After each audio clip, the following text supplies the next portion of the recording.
Question में आप देख पा रहे होंगे जब साइकिल निर्माता साइकिल के विक्रय मूल्य में 50% की कमी कर देता है तो बिकने वाली साइकिलों की संख्या में 700% की वृद्धि हो जाती है।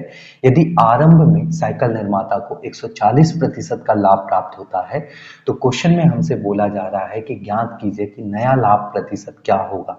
जैसे कि आप क्वेश्चन में देख पा रहे होंगे जो दुकानदार है उसे 140% का लाभ प्राप्त होता है। इट मीन्स अगर हम यहाँ से कॉस्ट प्राइस और सेलिंग प्राइस को कैलकुलेट करें तो आप सबको पता होगा किसी भी प्रोडक्ट की जो कॉस्ट प्राइस होती है वो ऑलवेज 100% होती है। इट मीन्स 140% का लाभ प्राप्त करने के लिए जो सेलिंग प्राइस होगी वो 240% की होगी, तभी जाके हमें यहाँ पर 140% का लाभ प्राप्त हो रहा होगा। यदि अगर हम यहाँ पर कॉस्ट प्राइस और सेलिंग प्राइस का रेशियो कैलकुलेट करें डेटा को सिंपल करने के लिए तो हम इसे 20 से कैंसिल आउट कर सकते हैं और रेशियो जो आ रहा होगा कॉस्ट प्राइस और सेलिंग प्राइस का वो 5:12 का आ रहा होगा। इट मीन्स हम यहाँ पर कह सकते हैं यदि साइकिल निर्माता को साइकिल को बनाने में जो लागत प्राइस आ रही होगी वो 5 रुपए आ रही होगी तो वो सेल कितने की कर रहा होगा 12 रुपए की, तभी जाके उसे 140% का लाभ प्राप्त हो रहा होगा। आप देख पा रहे होगे इस क्वेश्चन में साइकिल जो निर्माता है वो जैसे ही अपनी साइकिल की प्राइस को 50% से कम करता है वैसे ही उसकी सेल्स जो है वो 700% से बढ़ जाती है।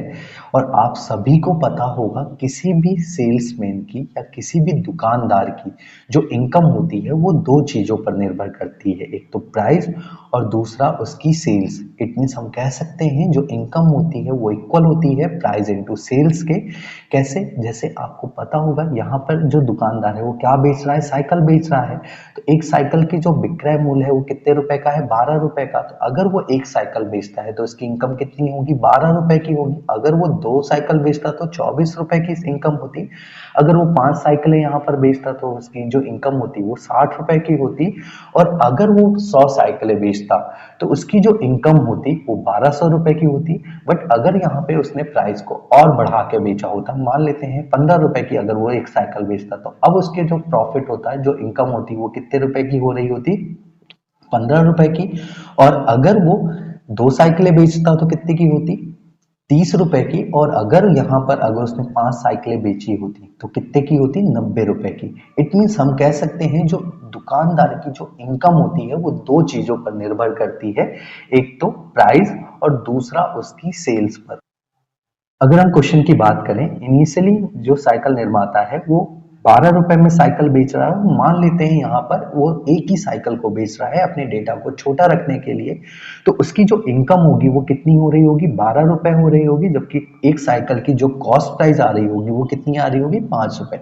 इट मीन्स 5 रुपए में खरीद कर उसने 12 रुपए में एक साइकिल को बेच दिया। अब उसके बाद उसने प्राइस को क्या कर दिया है, 50% से कम कर दिया है। आपको पता होगा 50%, it means half of the price में अब वो बेच रहा होगा। तो 12 रुपए की चीज अब वो कितने में बेच रहा होगा, 6 रुपए में बेच रहा होगा। और जिसके कारण उसकी जो सेल है वो 700% से बढ़ जाती है। और 700% इट मीन्स 7 टाइम्स से बढ़ जा रही होगी। आपको पता है 700% का मतलब क्या होता है, 7 गुना। इट मीन्स जब हम एक का 700% निकाल रहे होंगे तो 7 टाइम ही आ रहा होगा। जैसे कि अगर आप यहाँ पे देख रहे होंगे, अगर हम 1 का 700% निकाल रहे होंगे तो जैसे ही हम परसेंटेज को रिमूव करते हैं तो बटे में क्या लगाते हैं, 100 लगाते हैं। और दो जीरो से दो जीरो अगर कैंसिल आउट कर रहे होंगे 1:7 आ रहा होगा और ये इक्वल होगा 7 के। इट मीन्स हमारी जो सेल है वो 7 से बढ़ जा रही है।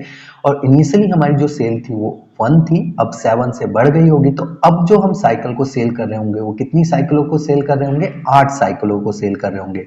अगर हम 8 साइकिलों को सेल कर रहे हैं 6 रुपए के रेट से, तो जो हमारी इनकम होगी वो कितने रुपए की हो रही होगी, 48 रुपए की हो रही होगी। जबकि जो कॉस्ट प्राइस होगी 8 साइकिलों की, एक साइकिल की कॉस्ट प्राइस जो है वो 5 रुपए की है, तो 8 साइकिलों की जो कॉस्ट प्राइस हो रही होगी यहाँ पर वो कितने रुपए की हो रही होगी, 40 रुपए की हो रही होगी। इट मीन्स हम यहाँ से कह सकते हैं जो दुकानदार है वो 8 साइकिलें 40 रुपए में खरीद कर 48 रुपए में बेच देता है, जिससे उसे यहाँ पर 8 रुपए का लाभ प्राप्त होता है। बट क्वेश्चन में यहाँ पर हमें प्रॉफिट नहीं पूछा गया है, प्रॉफिट परसेंटेज पूछा गया है। तो अगर हम यहाँ पर प्रॉफिट परसेंटेज को कैलकुलेट करें तो आपको पता है यहाँ पर 8 रुपए का प्रॉफिट हो रहा है कितने की लागत पर, 40 की लागत पर, और क्योंकि हमें परसेंटेज को कैलकुलेट करना है तो हमें मल्टीप्लाई करना पड़ेगा 100 का। और अगर हम इसे सॉल्व आउट कर रहे होंगे तो 8 से 45 टाइम्स जा रहा होगा, 5 से 120 टाइम्स जा रहा होगा। इट मीन्स फाइनली जो प्रॉफिट परसेंटेज है यहाँ पर वो 20% का आ रहा होगा। इट मीन्स हम कह सकते हैं जो साइकिल निर्माता है उसे अभी 20% का लाभ प्राप्त हो रहा होगा। इस क्वेश्चन में हमसे यही पूछा गया है।